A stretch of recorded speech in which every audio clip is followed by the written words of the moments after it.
Selamat sore Bu Ida dan teman-teman. Perkenalkan, nama saya Hosea Suryanata Hutomo dengan NIM 2024131004 dengan judul Pengaruh Profitabilitas, Leverage, dan Likuiditas terhadap nilai perusahaan manufaktur yang terdaftar di Bursa Efek Indonesia. Latar belakang. Pertumbuhan ekonomi saat ini berdampak pada kehidupan penduduk suatu negara dan berpengaruh pada kesejahteraan rakyat.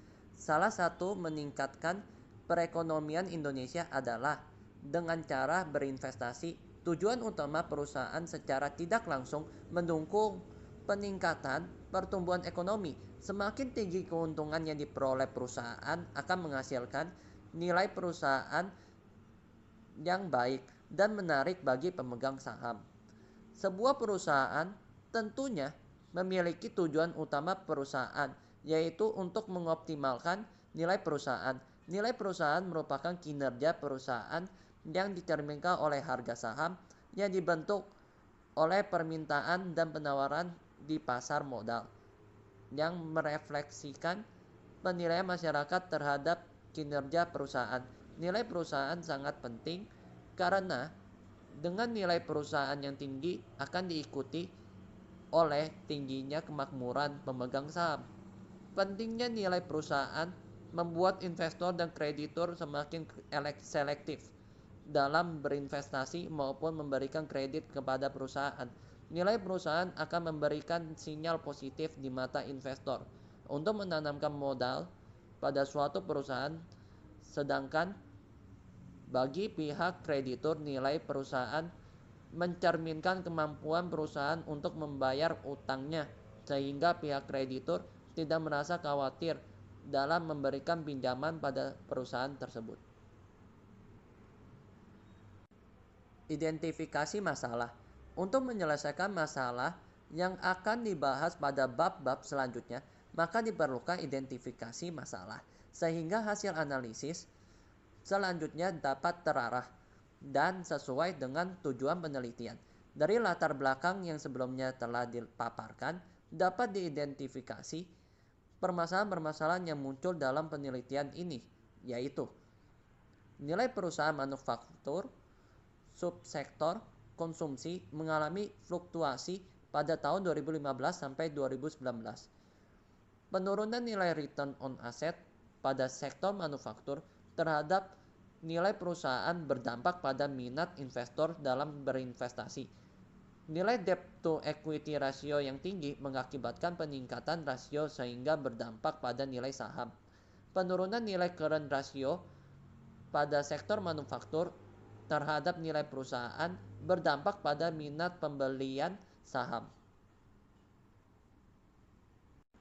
Batasan masalah. Dalam penelitian ini dirancang pembatasan masalah dikarenakan keterbatasan materi, waktu, dan cakupan ruang lingkup penelitian yang sangat luas. Untuk itu, penulis membatasi permasalahan, yaitu yang pertama, penelitian ini dibatasi oleh subsektor konsumsi pada perusahaan manufaktur yang terdaftar di Bursa Efek Indonesia. Yang kedua, penelitian ini dibatasi pada 3 variabel independen yang diduga mempengaruhi nilai perusahaan, yaitu profitabilitas, leverage, dan likuiditas. Yang ketiga, penelitian ini dibatasi oleh tahun 2015 sampai 2019. Yang keempat, dalam penelitian ini variabel profitabilitas diukur menggunakan return on asset. Variabel leverage diukur menggunakan debt to equity ratio, dan variabel likuiditas diukur menggunakan current ratio. Yang kelima, dalam penelitian ini variabel ini perusahaan dihitung menggunakan price of book value. Rumusan masalah.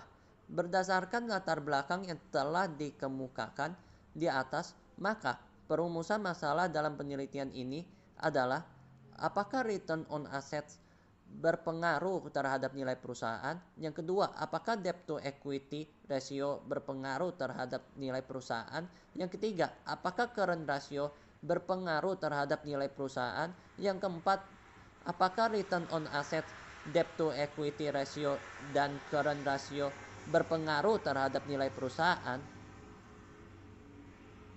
Tujuan penelitian.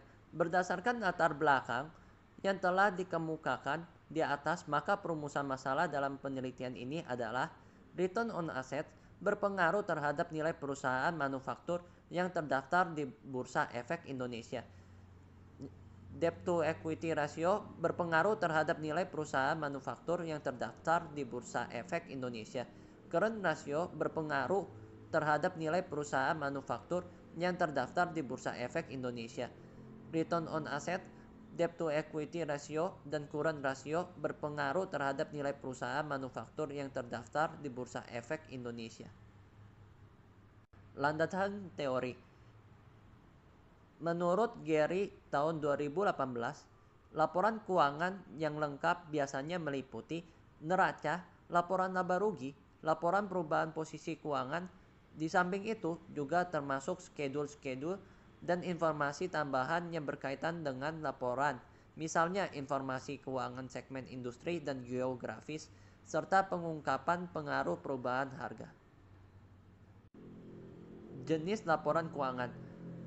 Laporan keuangan adalah penyajian terstruktur dari posisi keuangan dan kinerja keuangan suatu entitas, sedangkan menurut Mary Zulbaridar dan Kurnia tahun 2017, laporan keuangan adalah laporan yang menunjukkan kondisi perusahaan pada saat ini atau dalam suatu keuangan, atau disebut juga periode tertentu. Menurut Ikatan Akuntan Indonesia tahun 2015, laporan keuangan dapat menggambarkan posisi keuangan perusahaan, hasil usaha perusahaan dalam suatu periode, dan arus dana kas perusahaan dalam periode tertentu. Unsur yang berkaitan secara langsung dengan pengukuran posisi keuangan adalah aset, kewajiban, dan ekuitas. Sedangkan unsur yang berkaitan dengan pengukuran kinerja dalam laporan laba rugi adalah penghasilan dan beban. Laporan keuangan merupakan output dari proses akuntansi yang dapat digunakan sebagai alat untuk mengkomunikasikan informasi yang menggambarkan kondisi keuangan suatu perusahaan pada saat tertentu atau jangka waktu tertentu kepada pihak-pihak yang berkepentingan, menurut David dan Lego tahun 2016.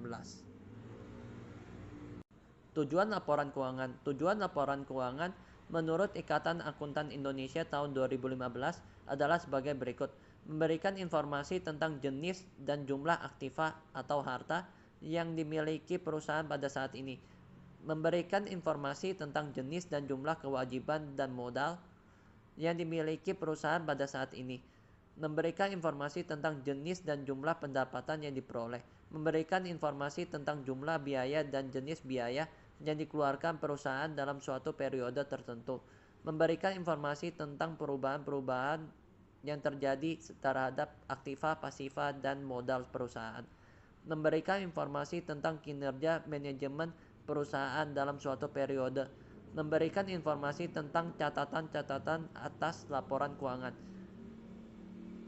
dan informasi keuangan lainnya. Nilai perusahaan. Menurut Jaria tahun 2016, menyimpulkan nilai perusahaan sangat penting karena dengan nilai perusahaan yang tinggi akan diikuti oleh tingginya kemakmuran pemegang saham. Nilai perusahaan juga dipengaruhi oleh banyak faktor, yaitu kepemilikan manajerial, kepemilikan institusional, hutang, kebijakan dividen, dan lain-lain. Nilai perusahaan dapat diukur dengan menggunakan price of book value. Price of book value adalah rasio yang menunjukkan apakah harga saham yang dipegangkan di atas atau di bawah nilai buku. Semakin tinggi, maka investor akan percaya prospek di masa yang akan datang suatu perusahaan tersebut. Berikut merupakan rumus price of value.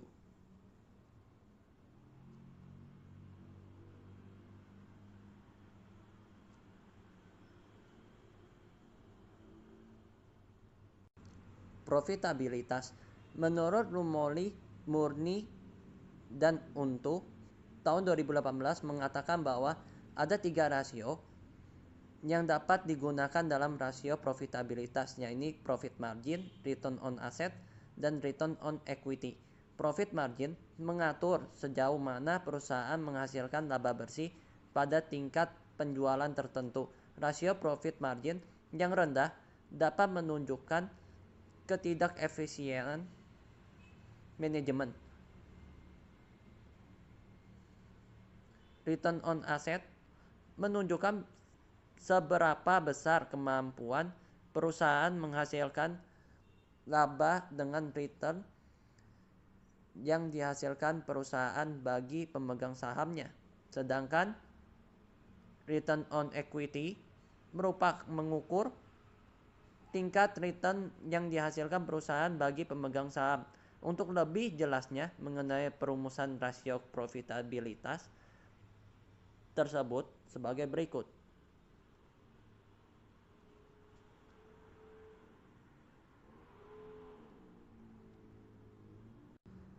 Leverage. Leverage merupakan rasio yang digunakan untuk mengukur sejauh mana aktiva perusahaan dibiayai dengan utang. Artinya besarnya jumlah utang yang digunakan perusahaan untuk membiayai kegiatan usahanya jika dibandingkan dengan modal. Sebagaimana yang diungkapkan oleh Jaria tahun 2016, leverage merupakan rasio yang menunjukkan besarnya utang yang dimiliki oleh perusahaan untuk membiayai aktivitas operasinya. Penambahan jumlah utang akan mengakibatkan munculnya beban bunga yang harus dibayar oleh perusahaan. Komponen beban bunga akan mengurangi laba sebelum kena pajak perusahaan, sehingga beban pajak yang harus dibayar perusahaan akan menjadi berkurang. Dapat disimpulkan bahwa tingginya tingkat leverage suatu perusahaan, maka biasanya perusahaan memiliki tingkat resiko keuangan yang tinggi, dan tingginya leverage pada perusahaan berarti perusahaan tersebut didanai dari hutang pihak luar untuk membiayai aktivitas perusahaan tersebut. Untuk mengukur rasio leverage dapat meninjau langsung mengenai debt equity ratio dengan rumus sebagai berikut.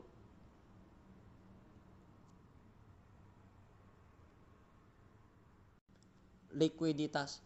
Menurut Kavi Romula Siregar tahun 2016, likuiditas merupakan salah satu faktor yang menentukan sukses atau gagalnya suatu perusahaan, dan menurut Asrini Mayasari tahun 2016, likuiditas perusahaan menjadi hal yang diperhatikan karena rasio ini menunjukkan kemampuan suatu perusahaan untuk memenuhi kewajiban-kewajiban keuangan dalam jangka waktu pendek atau harus segera dibayar. Dapat disimpulkan bahwa likuiditas merupakan cerminan kinerja keuangan perusahaan. Pentingnya likuiditas dapat dilihat dengan mempertimbangkan dampak yang berasal dari ketidakmampuan perusahaan memenuhi kewajiban jangka pendek.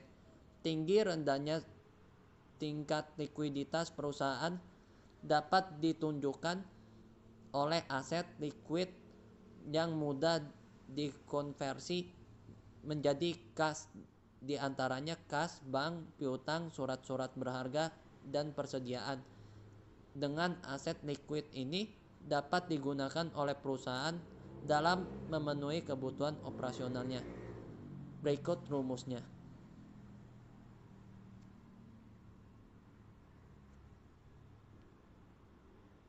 Kerangka pemikiran. Kerangka pemikiran merupakan penjelasan sementara terhadap gejala yang menjadi objek permasalahan. Proses penelitian ini adalah sebagai berikut.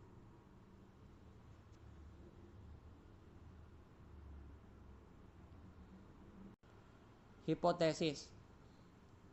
Menurut Darussalam dan Pendidikan tahun 2017, hipotesis berasal dari kata hipo, yang berarti ragu, dan tesis yang berarti benar. Jadi hipotesis adalah kebenaran yang masih diragukan. Hipotesis merupakan jawaban sementara terhadap masalah penelitian berdasarkan latar belakang dan kajian teori yang telah dijelaskan. Maka hipotesis penelitian ini bisa dirumuskan sebagai berikut. H1, return on asset berpengaruh signifikan terhadap nilai perusahaan. H2, debt to equity ratio berpengaruh signifikan terhadap nilai perusahaan. H3 current ratio berpengaruh signifikan terhadap nilai perusahaan. H4 return on asset, debt to equity ratio, dan current ratio berpengaruh simultan terhadap nilai perusahaan. Sekian dari presentasi saya. Terima kasih.